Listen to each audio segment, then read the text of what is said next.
6 गुरुओं का कर चुके हैं। 7वां गुरु जो है वो हमारा है सुकरात जी। तो उसके बारे में बात करेंगे। तो सबसे पहले सर्वानुज डॉक्टर सैनी का, सभी उपस्थित भाई बहनों का, और बाद में जो भी वीडियो देखें उन सबको सादर जय श्री माता जी। एक बार भी सादर जय श्री माता के बारे में बात करनी है। और इसके बाद हम सबसे पहले हम 3 बार 3 महामंत्र, 3 बार कुंडलिनी उठाएंगे और 3 बार आदि शक्ति का मंत्र लेंगे।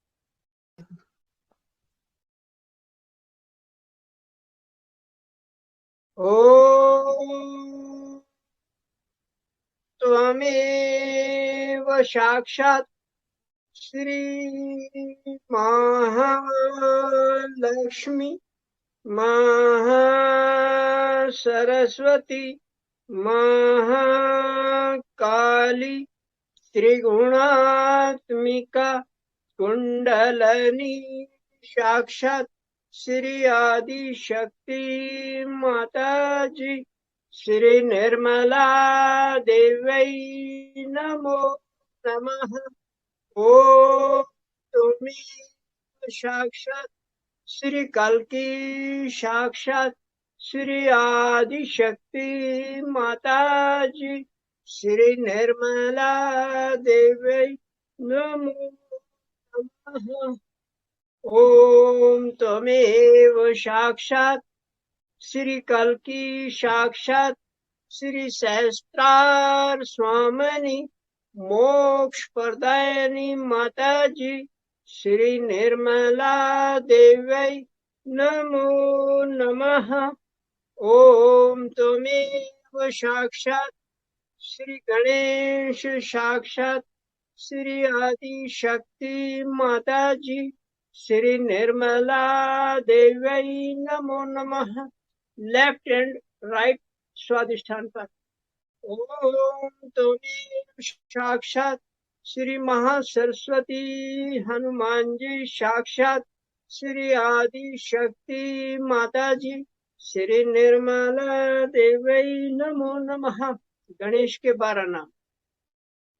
ओम त्वमेव साक्षात श्री गणेश साक्षात श्री सुमुखा साक्षात एक दंता साक्षात कपिला साक्षात गजकर्ण का साक्षात श्री लंबोदर साक्षात विकटा साक्षात विघ्ननाश का साक्षात गणाधिपा साक्षात भालचंद्र साक्षात गणा साक्षात धूम्रकेतु साक्षात श्री गणाध्यक्षा नमो नमः। 3 बार जय श्री माता जी। जय श्री माता जी। जय श्री माता जी। जय श्री माता जी।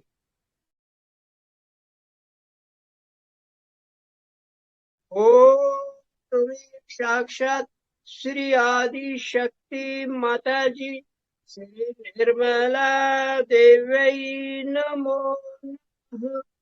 ओम तुम्हें साक्षात श्री आदि शक्ति माता जी श्री निर्मला देवी नमो नमः। ओम तुम्हें साक्षात श्री आदि शक्ति माता जी श्री निर्मला देवी नमो नमः।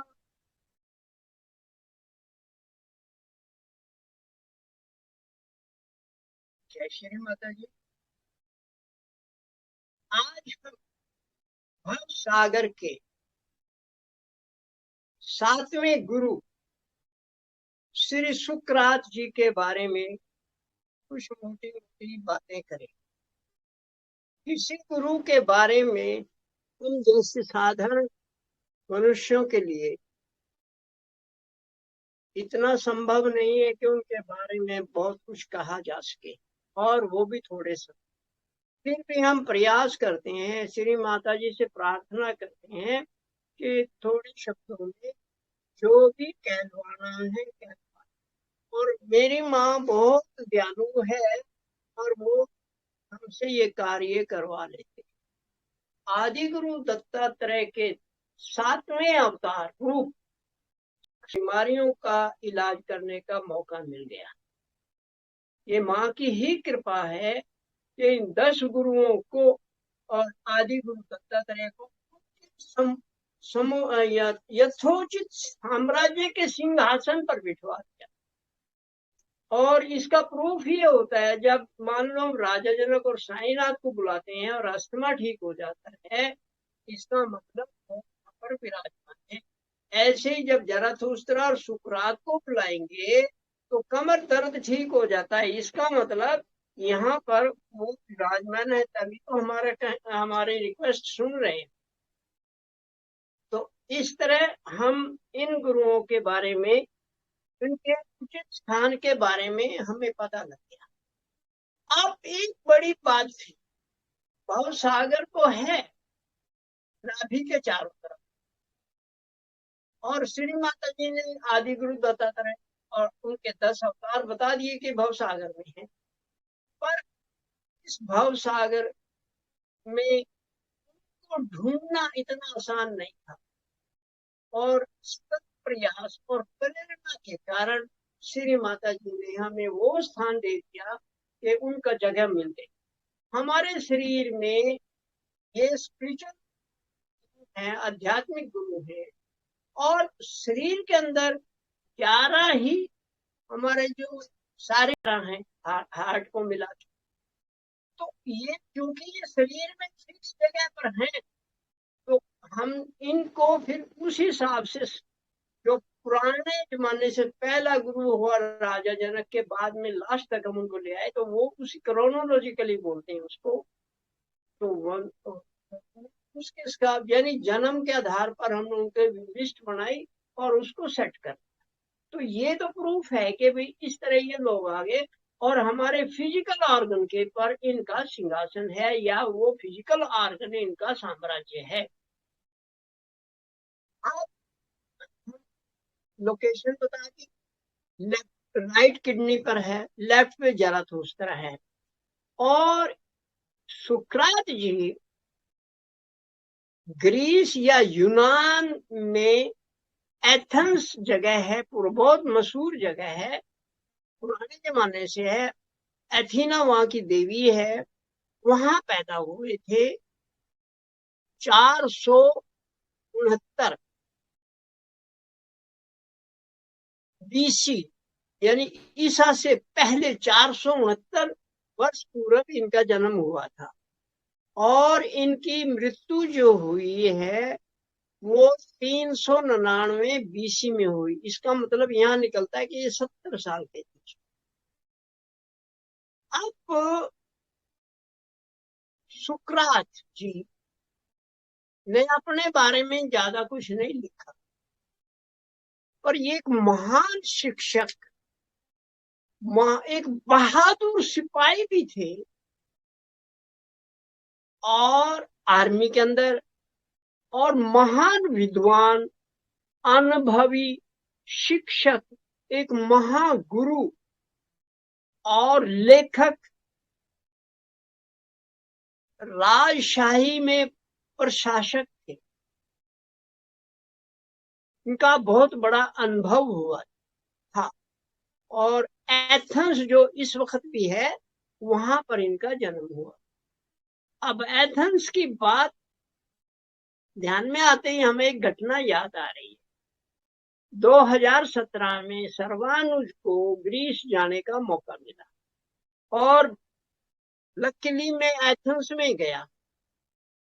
तो वहां मेरे साथ एक सहयोगी था, मैंने बोला भैया मेरे को वो जगह लेके जाओ जहां पर शुक्राचार्य जी आते थे। और बाय चांस वहां एक जो गाइड थी वो सहयोगी नहीं थी। जब हम उससे मिले, उसको रिक्वेस्ट किया, तो वहां बड़े बड़े स्तंभ लगे हुए हैं जो टूट फूट है, ऐसे जैसे हमारे यहाँ पुराने टाइम के मीनार खड़े हैं वैसे ही खड़े हैं। हम वहां गए क्योंकि वहीं वो उनका राज, यानी उनका जो ऑफिस होता होगा उस साम्राज्य में उनके टाइम के, तो वहां रहते थे वो। यहाँ हमें अजीब सी प्रेरणा मिली कि हम गुरुओं को जागृत कर लें। तो हमने क्या किया, जरा कन्फ्यूशियस, सुकरात, मोहम्मद, गुरु नानक और साईनाथ, पांचों राइट के गुरु जागृत कर लिए।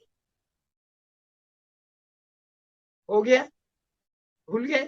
पर थोड़ी देर के बाद में यहाँ ऐसे लगने लगा जैसे चीर दिया मेरी ये राइट लेफ्ट हथेली के बीच में, ऐसे ऐसे लग रहा है, ऐसे जैसे कुछ काटता जा रहा है। मैंने बहुत प्रयास किया, नहीं हुआ।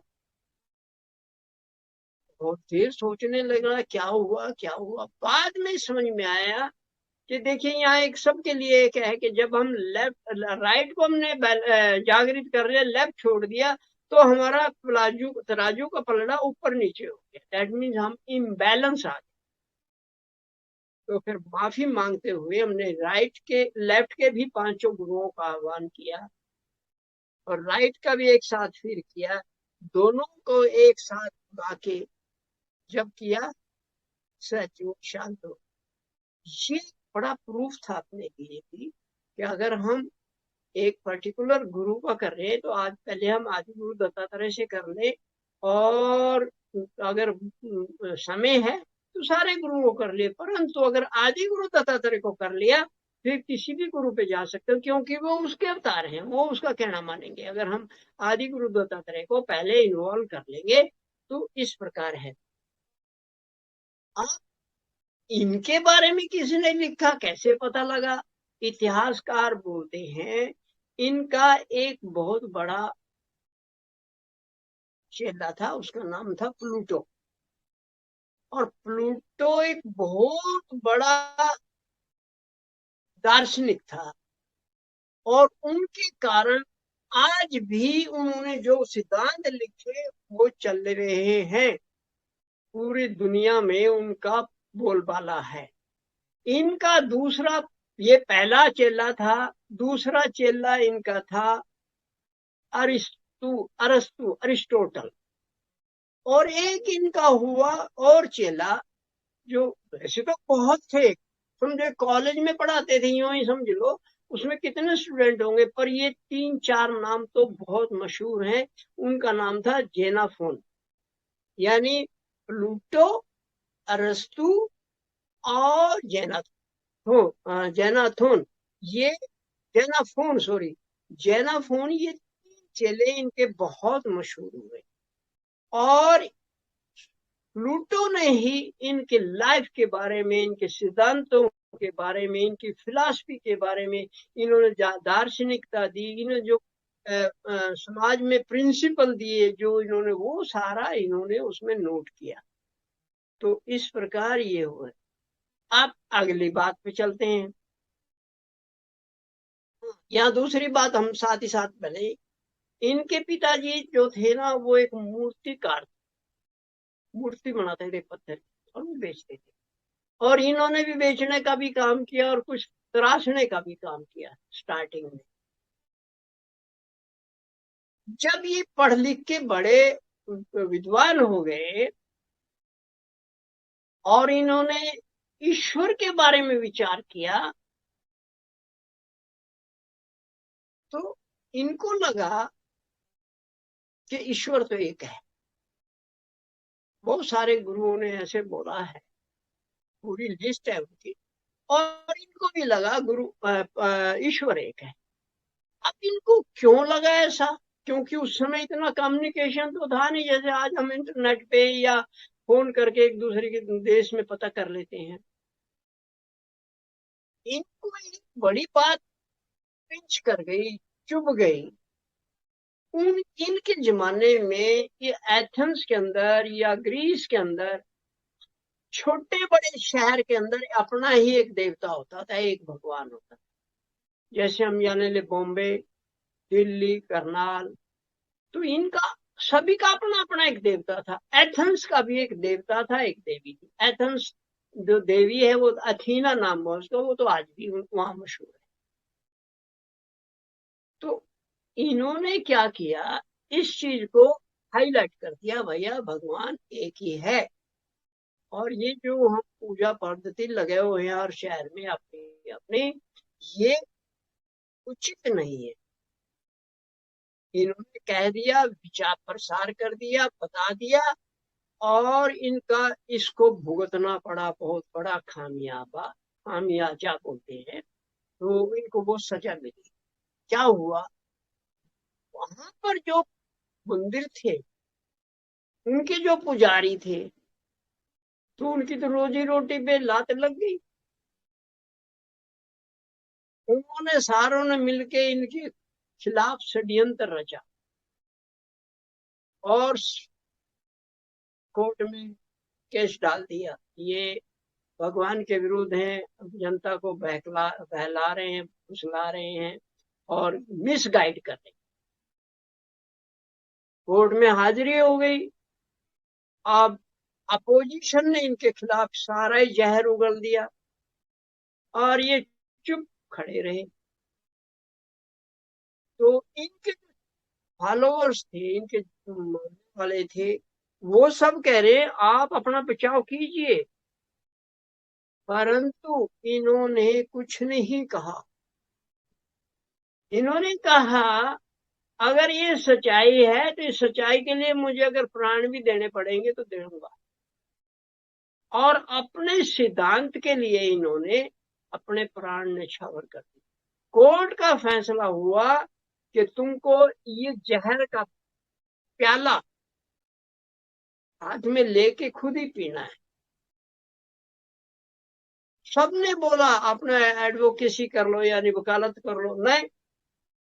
और ये करते तो कुछ नहीं हो सकता था, क्योंकि इनकी बोलने की, इनकी तर्क की बहुत बड़ी शक्ति थी, परंतु नहीं।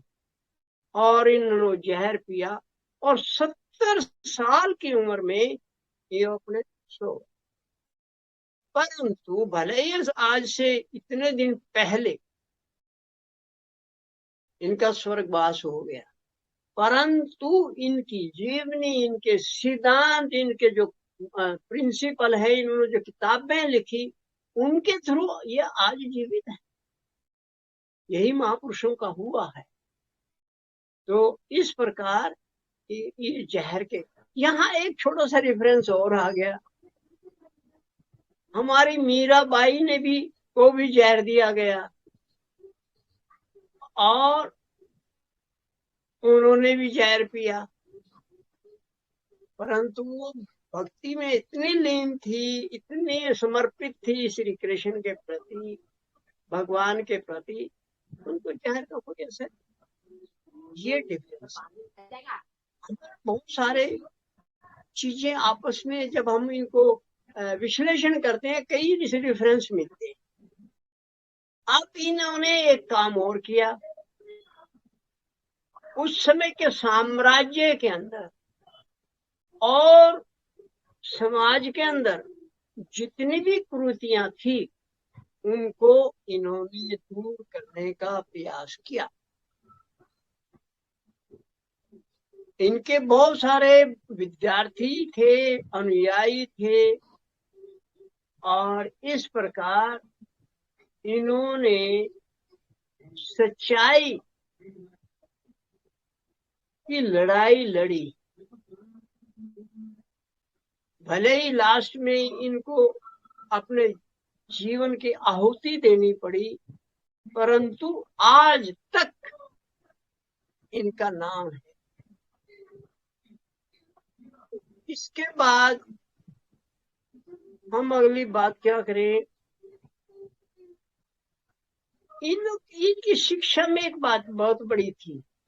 क्यों, कैसे, ऐसा ही क्यों, ये जो क्वेश्चन वाई व्हाट, इन सिद्धांतों के ऊपर चल, और ये किसी से भी बहस कर बैठते थे, भले उसके पल्ले पड़े ना पड़े, परंतु ये उस सिद्धांत जो इनका था, यानी सच्चाई को ढूंढने का, वो इनका सतत प्रयत्न रहा, प्रयास रहा। अब इनकी एक बात और है, इन्होंने कहा आत्मा की रक्षा करो। अब देखिए, ये इट मीन्स उस लेवल पे जा चुके थे, जैसे आज हम साक्षात्कारी, आत्म साक्षात्कारी, सेल्फ रियलाइज सोल जो है वो बात करते हैं। तभी तो श्री माता जी की दृष्टि में ये आए और इनको भवसागर में स्थान दे। तो ये इनकी बहुत बड़ी थी। एक बात और बता दें आपको, भवसागर में इनको लेफ्ट राइट किडनी और लेफ्ट किडनी पे लेफ्ट किडनी पे जराथुस्त्र तो मिले। और श्री माता जी ने अपने जो इनको गुण प्रदान किया पेटल्स के ऊपर, उसमें स्पर्मेटिक लिखा है। स्पर्मेटिक का मतलब है शुक्राणु संबंधी समस्याएं या शुक्राणु से संबंधित। तो ये अपने आप में एक बहुत ही बड़ी बात है। अब हम भवसागर के आधार पे करें, भवसागर पे लेफ्ट किडनी पे जराथुस्त्रा, राइट पे शुक्रात, यूरिनरी ब्लैडर और कॉन्फ्यूशियस, ये तीनों ऑर्गन, तीनों जल तत्व के अंदर आते हैं। और यहाँ पर ये जो हमारा स्वादिष्ठान है, अब पांव की उंगली में मजेदार बात है, हमारा स्वादिष्ठान यहाँ आएगा, यहाँ नहीं है, यहाँ तीसरी उंगली, बीच की उंगली पे आएगा। और हमने बहुत सारे भाई बहनों को जब इसकी समस्या आई तो हमने उस पर काम करने के लिए बोला, तो उनको लाभ होता है। तो क्योंकि हमारी दोनों किडनी और यूरिनरी ब्लैडर ये हमारे रिप्रोडक्टिव ऑर्गन्स का भी ध्यान रखते हैं, क्योंकि श्री माता जी ने सपर्मेटिक बोला है। और ये कोइंसिडेंस है कि ये सारी चीजें आपस में मिल रही हैं। तो भव सागर के आधार पर भी इनका बहुत महत्व है। और यहाँ एक चीज बड़ी, आपस में मिलके ये एक दूसरे का हेल्प करते हैं। लेफ्ट का राइट में, राइट का लेफ्ट में, एक ऊपर एक नीचे गुरु। जैसे लेफ्ट में ऊपर है श्री मोहम्मद, नीचे है कन्फ्यूशियस। इस तरह ही आपस में मिलके भी काम करते। और यहाँ हम आपको सभी को एक बार फिर बता देते हैं, अगर बैक पेन है, कमर दर्द है, सियाटिका है, हमारी स्पाइन के मण के गड़बड़ हो गए, उनमें डिस्क गड़बड़ होगी, वहां नर्व्स में प्रॉब्लम आ गई है, हमारे बहुत सारे केस इसमें ऐसे ही ठीक हो जाते हैं। राइट हैंड लेफ्ट किडनी पर रखिए और जराथुस्त्रा का मंत्र लीजिए, आदि गुरु दत्तात्रेय कुंभले का, या फिर जल तत्व के आधार पे, वो हमने वीडियो बनाए हुए हैं। तो यहाँ फिर लेफ्ट हैंड राइट किडनी पर रखे सुकराज जी को बुला लीजिए और उनसे कहिए कि हमारी कमर में, मेरी कमर में जो भी विकार दोष है वो आपके क्षेत्र की कहानी है, उसको दूर कर दीजिए। और वो दूर होते हैं। बहुत लोगों का हमें मौका मिला ऐसा करने का, सहजी भाई बहनों का, और वो ठीक होते हैं। तो इस प्रकार आप इस चीज का प्रयोग कर सकते हैं। और हमारी बहुत सारी वीडियो बनी है बैक पेन की, कमर दर्द की, इसके आधार पर। तो ये चीजें हम कर सकते हैं। तो इस प्रकार जो भी है, माँ की असीम कृपा है कि माँ ने इसको स्पर्मेटिक बोला। भव सागर में हमारे रिप्रोडक्टिव ऑर्गन्स आते हैं, जल तत्व में आते हैं। तो इस प्रकार ये शुक्राच जी के बारे में हमारी जो छोटी सी बात थी वो हमने रख दी। एक बार फिर बता दें, 469 एकम 70 इस ईसा पूर्व इनका जन्म हुआ, और 399 ईसा पूर्व ही इनकी मृत्यु हुई, यानी जहर पी के, जहर पिला के करवाई गई। तो इनके 70 साल की उम्र के थे। और इन्होंने जो कार्य किया वो हम सबके लिए प्रेरणा का एक स्रोत रहे। हम भी माँ के लाडले होते हुए हम भी बहुत कुछ कर सकते हैं। हमारे अंदर वो प्रेरणा जागनी चाहिए, हमारे अंदर वो चिंतन आना चाहिए, हमारे अंदर वो वाइब्रेशन आनी चाहिए। हमें माँ का वो प्यार इकट्ठा करना चाहिए। हमें वो माँ के जो वरदान मिले हैं हम उनको संभाल के उनको मनन करें, उन पे चलन करें, उन पे चलना करें, तो हम बहुत कुछ कर सकते हैं, सभी कर सकते हैं। मेरी सभी से आह्वान है, इन गुरुओं को सुन के खाली नहीं, इनके जो चरित्र है, इन्होंने जो कार्य किए हैं उन पे चलने का थोड़ा सा भी प्रयास करेंगे, हम बहुत कुछ कर सकते हैं। और माँ का जो संदेश है, प्यार तो है ही है, सहज फैलाना भी संदेश है। माँ का ये भी है, दूसरों की समस्या का, बीमारी का समाधान, ये भी सहयोगी का एक कर्तव्य है। जय श्री माता जी। इसको यहीं बंद करते हैं। अब हम आपसे निवेदन करेंगे, जो भी भाई बहन छोटे भाई से कुछ पूछना चाहता है तो आपका स्वागत है। समय